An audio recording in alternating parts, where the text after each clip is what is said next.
Canada's defense pivot away from the United States continues to grow amid deepening tensions between the two neighbors.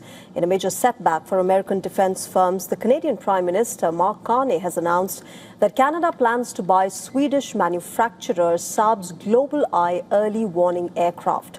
America's Boeing's E-7 wedge-tail was reportedly the other major option that was in contention.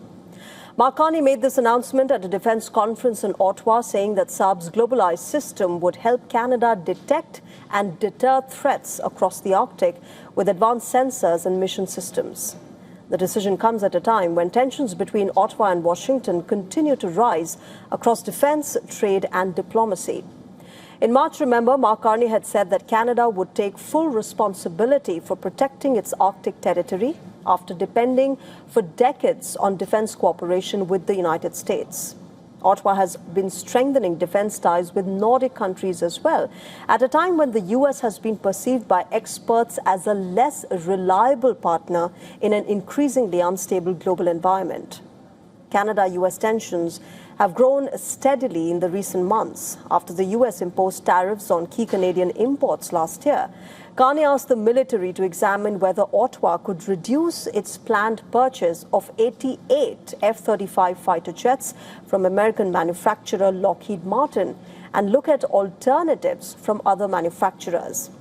Saab's Gripen fighter reportedly remains in contention. Carney recently said that Ottawa would make a decision on the fighter fleet in due course. The diplomatic strain has become even more visible. Last week, Washington suspended planned biannual defense talks with Canada, while earlier this month, the United States also halted its participation in a joint defense board with Canada that dates back to the Second World War, accusing Ottawa of failing to meet defense obligations. The relationship has now faced additional political tensions after the U.S. President Donald Trump suggested in the past that Canada could give up its sovereignty and become America's 51st state.